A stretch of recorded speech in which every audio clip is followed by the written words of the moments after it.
Hello, everyone. My name is Clara Varner, and I am the Chief Media Officer of the Millennial Institute for Political Awareness and Engagement. Today, I'm here with Paul Krekorian, City Council member of District 2. District 2 covers a lot of the San Fernando Valley, North Hollywood, Van Nuys, Sun Valley, Valley Glen, Valley Village, and Studio City. Councilman Krekorian grew up here in the San Fernando Valley, got his Bachelor of Arts in Political Science at the University of Southern California, and his law degree at UC Berkeley.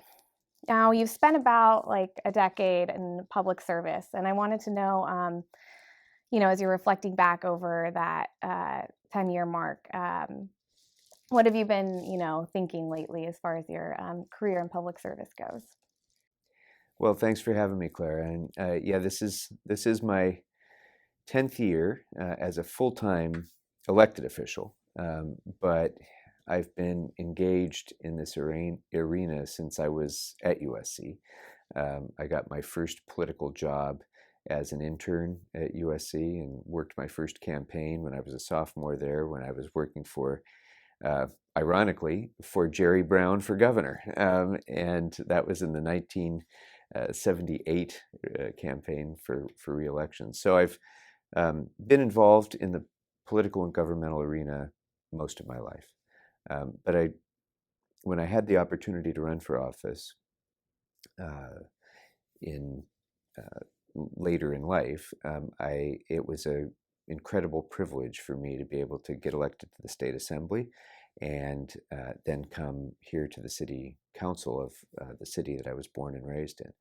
And I think, first of all, it shocks me that it's been 10 years. It doesn't seem like it's been that long, because things happen fast in government, and we're constantly working on the next emergency. And so sometimes it's hard to take a moment and pause and reflect back and think, wow, it really has been 10 years. But some of the things that motivated me, even back when I was a kid, to get involved in government are the things that I've had the privilege of being able to work on, both as an assembly member and as a council member.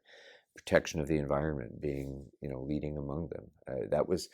I can remember back when I was 8 or 10 years old, thinking about environmental conditions back in the 70s and wanting to work to help do something about it. And now I have the opportunity to do it. And in the legislature and in here, I've been able to advance landmark legislation on promoting renewable energy, for example, conservation of water, banning plastic bags, a number of things that have set an example for the rest of the country and I hope the rest of the world.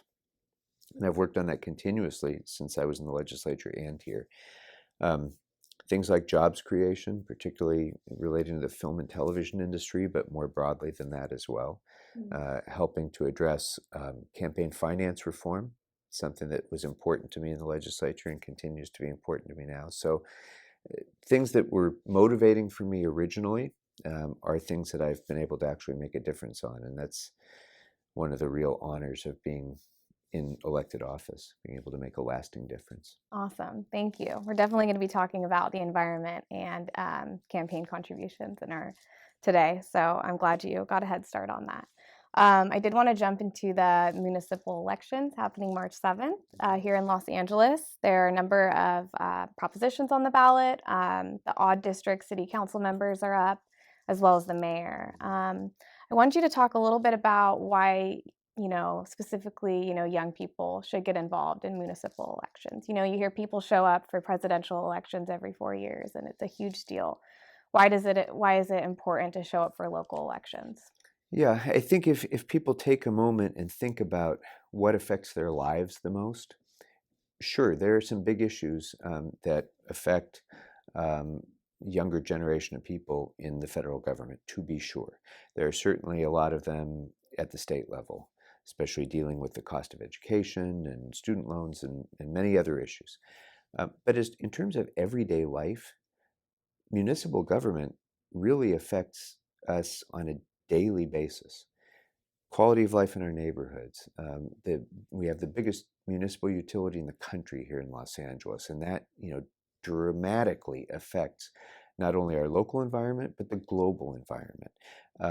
you think about our homeless population and how we address those challenges. Much of that falls on the shoulders of municipal government. Um, of course, public safety issues and the relationship between the police department and the public. There are so many issues that really dramatically affect our lives every day that it really is sad and shameful for our democracy that in most municipal elections we are lucky if we get 12 to 15% of registered voters showing up to vote. That's a travesty. Mm-hmm. And when you think of the influence that that gives the people who do vote, then um, you have fragmented election and you have so few people voting that just a few people who show up and organize and get other people involved and have other people vote can make a dramatic difference in deciding who their leaders are in the second biggest city in America. Mm. That should be pretty strong motivation.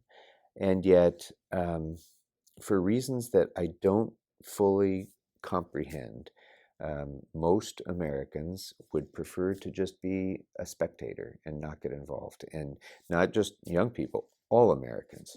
Mm. I think it's disgraceful. We've fought wars to promote democracy. We have a constitution that is the envy of the world in creating a form of government that gives ultimate power to the people. And yet we take it for granted and don't participate. And it's mind-boggling to me. Mm-hmm. And if ever anyone needed motivation to get involved, this last presidential election should certainly send the signal that elections have consequences, and the results of elections make a real difference. So, we so often hear this argument, well, it doesn't make any difference. They're all the same, Democrats and Republicans. It makes a difference. Mm. And whatever your views are, whatever your partisan views are, people need to understand that their participation or lack of participation will fundamentally and dramatically change the direction of our city, our state, our country, and their individual lives. Definitely. Thank you so much. On that note, I wanted to talk about President Donald Trump, sworn into office. It's been about a week now, and there's been lots of marches and protests all over the country. Los Angeles actually had the biggest march last Saturday worldwide. And regarding all of that, what is being done locally here at City Hall to, in response to this presidency? The march was step number one, and it was inspiring. I was able to be a part of it, and it was really encouraging and inspiring to see so many people from Los Angeles and all over Southern California coming together in positive unity. We had hundreds of thousands of people on the streets surrounding City Hall here. Not a single arrest, not a single altercation. It was such a positive experience and so forward-looking that it really was inspiring, I think, for many of us. And it encourages us in government now to actually step up and reflect the values of our population, reflect the values that this city is based on. And if that means drawing a line of opposition with the federal government, then so be it. That will have real consequences. And one of the things that I'm doing is trying to evaluate as Budget and Finance Chair, what does that mean to our ability to deliver services? If, for example, we come to a confrontational situation over participation on the federal government's deportation efforts, I think there will be strong support in our city council and with our mayor that under no circumstances will the city of Los Angeles support the federal government's mass deportation effort. Under no circumstances.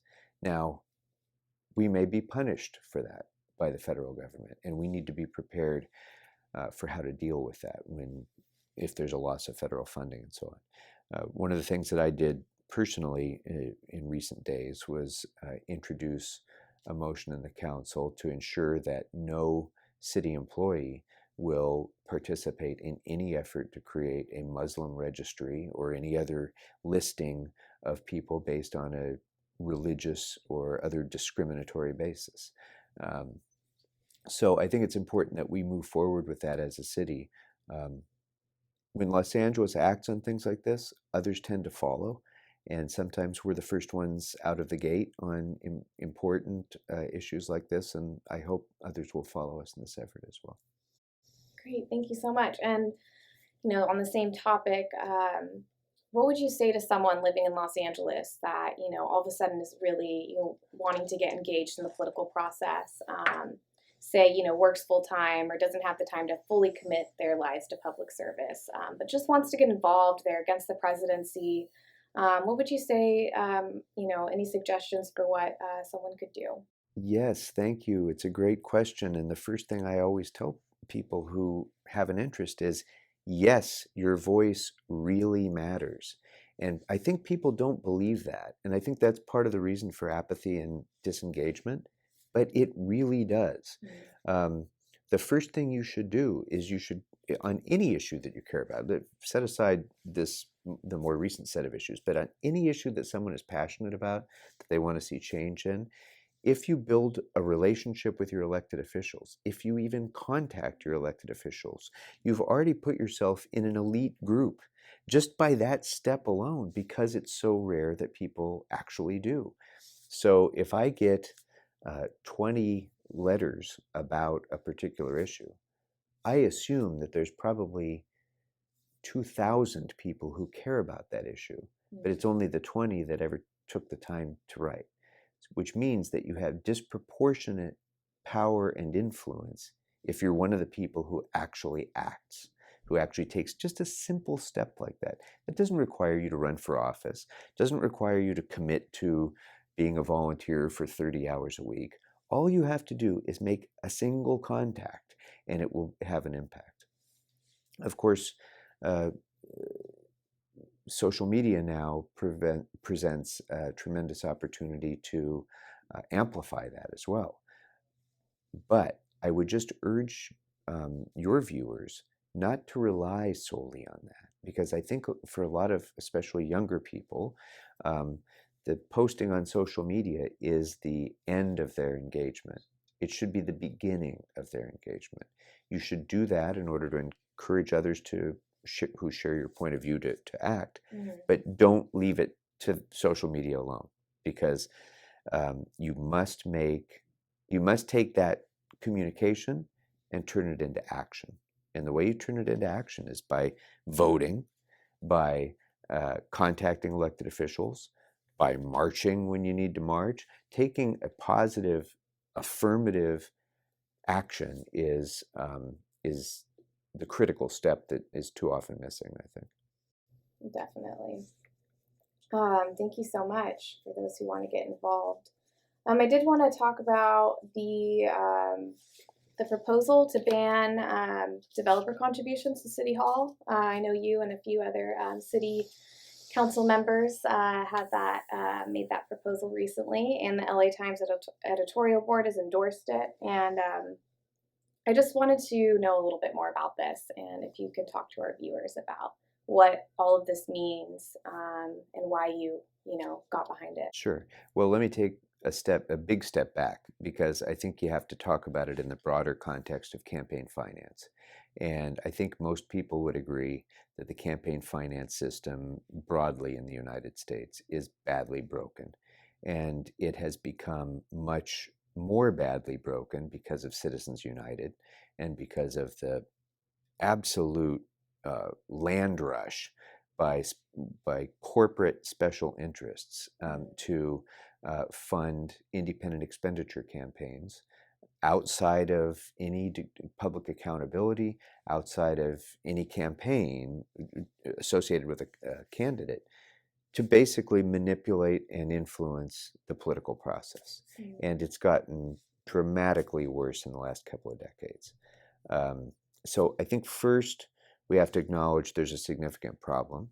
I think that's a problem that contributes significantly to people's apathy and not wanting to be engaged because, why does my vote matter if some billionaire can, have so much more influence by virtue of his or her money?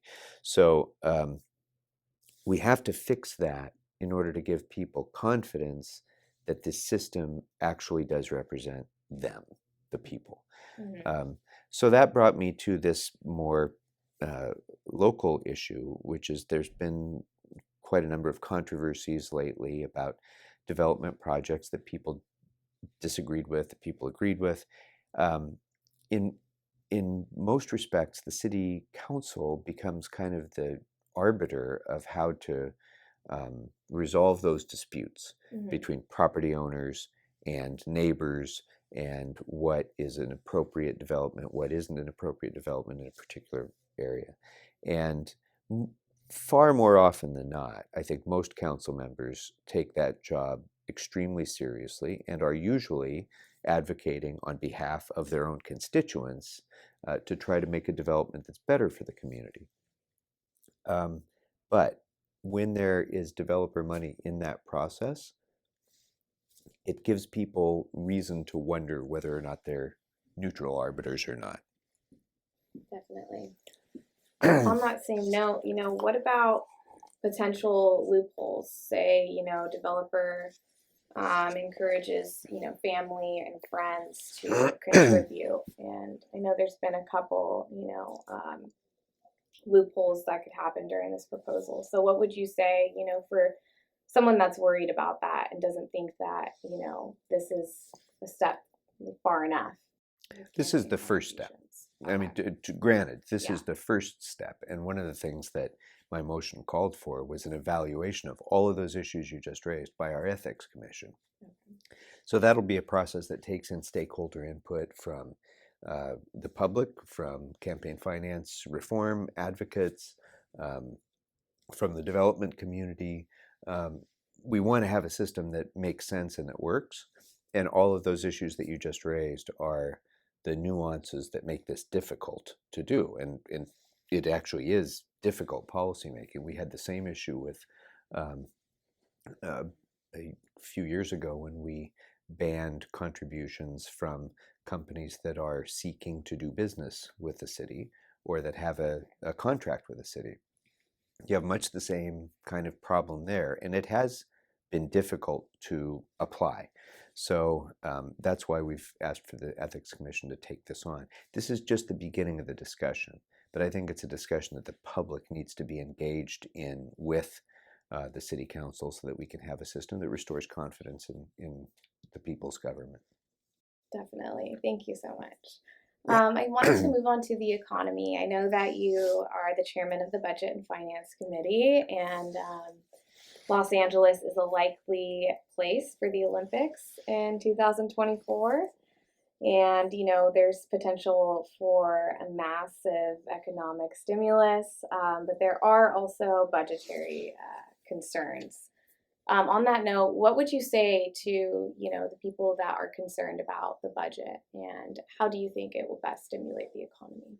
Well, there's a lot of good news about the budget. It was just 8 years ago when the city was facing almost unprecedented budgetary challenges. When I was sworn into the council, the city was projecting forward a budget deficit of over $1 billion within the next 3 years. Mayor Reardon was submitting an op-ed to the Wall Street Journal saying that it was inevitable that the city would be bankrupt, that there was no way around bankruptcy for the city of Los Angeles. That's how bad it was just a few years ago. And over the course of our work in the last few years of reforming the budget, reducing costs, shrinking the size of the public workforce, reforming pensions, we were able to whittle away at that structural deficit to the point that we've now eliminated almost 90% of the ongoing structural deficit. The work's not done. There's still more to be done, but we are finally at a point where we can start talking about restoring services to the public and expanding the workforce and doing some of the positive things that government is expected to do by the public. So that's the good news on the budget. In terms of the economy, Los Angeles is on a roll. Um, in 2008, we were in the worst shape we've been in since the Great Depression. Since that time, we've cut the unemployment rate in half. If you look around downtown, you see cranes in the air every place. There are people around the world who are putting billions of dollars of investment into the city of Los Angeles, and those are people who have skin in the game and who are not doing it just for public relations purposes, but because they want to make money. And they're investing in Los Angeles because they know the future is bright for Los Angeles. And so I have tremendous confidence in our future. You look recently at our past, the people's vote, strong vote in support of Measure M, which will rapidly and dramatically change the transportation landscape in Los Angeles. That's an expression of the public's confidence in the future of this city. So all of that is great news. And you mentioned the Olympics. That, I think, is the cherry on the sundae, because things are already going phenomenally well in LA. Things are on the upswing. We still have plenty of challenges, but things are getting so much better. And then when you add to that, hopefully our being the winning bidder for the 2024 Olympics, that will be it'll be a great morale boost, I think, for the city. It'll be a great economic boon. It will be a great opportunity for us to showcase Los Angeles to the rest of the world. Just as it was in 1984, it was a golden moment in Los Angeles history in 1984 when the Olympics was here. It was still remembered fondly by all of us who were here, and it turned a profit. So, and there are still people today, young people today, are participating in recreational programs and arts programs and sports programs being paid for by the foundation that was set up with the surplus from the 1984 games. So I'm confident that the 2024 games will similarly be of benefit for many generations to come. Awesome. Thank you. You talked a little bit about Measure M, but I wanted to move on to Measure H, actually. It's on the ballot for March 7th, which is a 0.25% county sales tax for 10 years to fund homelessness and prevention. I wanted to talk about this in relation to the economy and how will this benefit the economy as far as prevention and helping homelessness. Yeah. Well, I think everybody who lives in Los Angeles realizes that there's been a spike. It's more than a spike. There's been a steady increase and fairly dramatic increase in our homeless population in Los Angeles. And it's not unique to Los Angeles. This has been true throughout the United States, and it's the result of many decades of decisions and economic circumstances and other factors that have led to where we are now. And the truth is that when you have such a large homeless population, we have about 13,000 people who are chronically homeless in this city, many more who are homeless from time to time. And when you take that many people and essentially have extracted them from society, extracted them from our economy, they're not participating. That's not only a tragic thing for their lives, it's a tragic thing for our community and for our city. We have no one to waste in this city, and we can't treat people as though they are disposable. So being able to address the root causes of their homelessness in the first place, being able to house them, and then being able to help them to become productive participants in the larger society is better for everyone. And I think people recognize that, and they're willing to invest in that. So we had the voters just in the last ballot, approve Measure HHH, which will provide a lot of money for housing. But it's really only scratching the surface. We have much more to do. And Measure H on the coming ballot will be focused more towards providing services, the funding that's necessary. I mean, it's one thing to build housing, but if you're not providing the intensive services that are necessary to break the cycle of homelessness, the housing isn't going to, on its own, isn't going to solve the problem. So we have the housing element. In addition, the city has budgeted even beyond what is coming in Measure HHH to expand housing for the homeless and more affordable housing. Now we need this measure to be able to tie the services with the housing. Got it. Awesome. I wanted to move on to the environment. This will be our last topic for the interview today, which you had already mentioned earlier. And back in September, the City Council voted to move away from fossil fuels and move toward wind and solar powered energy. And I wanted to know, it's been a few months and we're coming into the new year. Where are we at right now, currently on that? How much progress have we made? So, again, if you'll permit me to take one step back, when I was in the state assembly, one of the bills that I introduced was to move California to a 33% renewable portfolio standard, so that across the state, a third of our energy would be produced from renewable sources. And I worked on that bill for nearly 2 years with stakeholder input from throughout the state, throughout the country, really, because we wanted to create a bill that didn't just pick a number and say, we're going to get to 33%, but actually made it possible to get to 33%. Because when you're talking about expanding the renewable energy portfolio to that extent, there are tremendous challenges in every area: grid reliability, transmission availability, what constitutes renewable energy in the first place, whether it has to be deliverable or if it's available elsewhere on the grid, the engineering challenges of it, the economic challenges, what are the impacts on ratepayers. All of these are tremendously difficult, complicated issues. We tackled them all in this legislation, because I didn't want to just have the bumper sticker slogan of, oh, we're going to do 33%, and then have no realistic way to get that done. We're doing the exact same thing now in the city of Los Angeles. We've taken that experience, and we're moving forward now to a 100% clean energy portfolio for Los Angeles. But if we don't plan a path to get there, that's just words. If we just say, Los Angeles has a clean energy future, someday we're going to get to 100%, or even set a deadline, that's useless if you don't actually get to the hard work of figuring out how are we actually going to do it. So my motion does both of those things. It sets the goal.